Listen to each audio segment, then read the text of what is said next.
ಸೌಜನ್ಯ ಥರ ಇರೋ ಎಷ್ಟೋ ಆತ್ಮಗಳಿಗೆ ಶಾಂತಿ ಸಿಕ್ಕಂಗೆ ಈ ಕಾನೂನು ಬಂತು. ರೇಪ್ ಅವ್ನು ಮಾಡಿದಾನೆ ಸಾಬೀತಾದ ತಕ್ಷಣ ನರ ಕಟ್ ಮಾಡಿಬಿಡ್ಬೋದು. ನಮಸ್ಕಾರ, ನನ್ನ ಹೆಸರು ಹೇಮಂತ್ ಅಂತ.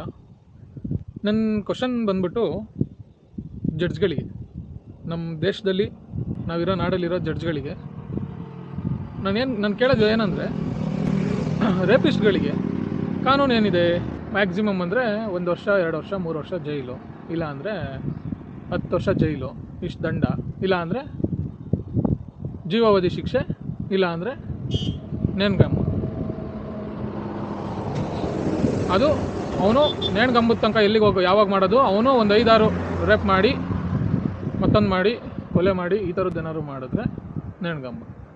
ಇದ್ರ ಬದಲು ರೇಪ್ ಅನ್ನೋದೇ ಅವ್ನ ತಲೆಗೆ ಬರಬಾರ್ದು. ಅವನೊಂದು ಸತಿ ಮಾಡ್ದ ಅಂದರೆ ನರ ಯಾಕೆ ಕಟ್ ಮಾಡಬಾರ್ದು? ಒಂದು ನರ ಕಟ್ ಮಾಡಿಬಿಟ್ಟು ಬಿಡಬೇಕು ಓಡಾಡೋಕ್ಕೆ. ಇದಕ್ಕೆ ಹ್ಯೂಮನ್ ರೈಟ್ಸು ಮತ್ತು ನಮ್ಮ ಜಡ್ಜ್ಗಳು, ನಮ್ಮ ನಾಡಲ್ಲಿ ಇರೋ ಜಡ್ಜ್ಗಳು, ನಮ್ಮ ದೇಶದಲ್ಲಿರೋ ಜಡ್ಜ್ಗಳು ಮನ್ಸು ಮಾಡಿದ್ರೆ 100% ಇದಕ್ಕೆ ಒಳ್ಳೆ ಕಾನೂನು ಸೃಷ್ಟಿಯಾಗುತ್ತೆ. ಇಲ್ಲಾಂದರೆ ಬರೀ ಹಿಂಗೆ ರೇಪ್ಗಳು ಆಗ್ತಾನೇ ಇರುತ್ತೆ. ರೇಪ್ ಅವ್ನು ಮಾಡಿದಾನೆ ಸಾಬೀತಾದ ತಕ್ಷಣ ನರ ಕಟ್ ಮಾಡಿಬಿಡ್ಬೇಕು. 1 ರೇಪ್ ಮಾಡಿದ್ರು ಅಷ್ಟೇ, 2 ರೇಪ್ ಮಾಡಿದ್ರು ಅಷ್ಟೇ, 3 ರೇಪ್ ಮಾಡಿದ್ರು ಅಷ್ಟೇ. ಹ್ಯೂಮನ್ ರೈಟ್ಸ್ ಅವರು ಹಂಗೆ ನರ ಕಟ್ ಮಾಡಬಾರ್ದು ಅಂತ ಕೇಳಿದಾಗ, ಈಗ ಅವ್ನು ಮಾಡೋದು ಸರಿನಾ? ಹೆಣ್ಮಕ್ಳಿಗೆ 1 ಮಾಡಿದ್ರು ತಪ್ಪೇ ಅಲ್ವಾ? ಹೆಣ್ಮಕ್ಳಿಗೆ ಹಂಗಾರೆ ಇದಿಲ್ವಾ ಹ್ಯೂಮನ್ ರೈಟ್ಸ್? ಹಂಗಾರೆ ಹೆಣ್ಮಕ್ಳು ಪರವಾಗಿ ನಿಲ್ಲಲ್ವಾ? ಇಷ್ಟೊಂದೆಲ್ಲ ರೇಪ್ ಆಗಿದೆಯಲ್ಲ, ಹ್ಯೂಮನ್ ರೈಟ್ಸ್ ಏನು ಮಾಡಿದೆ ಹೆಣ್ಮಕ್ಳಿಗೆ? ರಾವಣ ಏನು ಮಾಡ್ದ? ಸೀತೆಯನ್ನು ಅಪಹರಣ ಮಾಡಿದ್ರು ಆ ದೃಷ್ಟಿಲಿ ಹೋಗಿಲ್ಲ. ಫಸ್ಟ್ ಆಫ್ ಆಲ್ ಬರೀ ಈ ಕಾಮುಕರನ್ನೇ ಕಮ್ಮಿ ಮಾಡೋಕ್ಕಾಗಿಲ್ಲ, ಇನ್ನೇನು ಮಾಡ್ತಾಯಿದೆ ನಮ್ಮ ದೇಶ?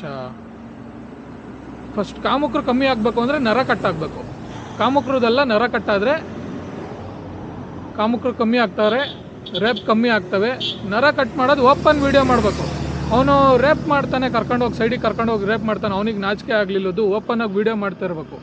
ನೋಡ್ತಾರೆ, ನೋಡ್ಲಿಲ್ದಾರೆ ಇಲ್ಲ, ವೀಡಿಯೋ ಮಾಡಿ ಬಿಡಬೇಕು, ಇವ್ನು ನರ ಕಟ್ ಮಾಡಿದ್ದೀವಿ ಅಂತ. ಇದು ಮಾಡಿದ್ರೆ ರೇಪ್ಗಳಾಗಲ್ಲ. ಸೌಜನ್ಯ ಥರ ಇರೋ ಎಷ್ಟೋ ಆತ್ಮಗಳಿಗೆ ಶಾಂತಿ ಸಿಕ್ಕಂಗೆ ಈ ಕಾನೂನು ಬಂತು ಅಂದರೆ. ನನಗೆ ಅನಿಸಿದ್ದು ನಾನು ಹೇಳ್ಬಿಟ್ಟಿದ್ದೀನಿ. ನಮಸ್ಕಾರ.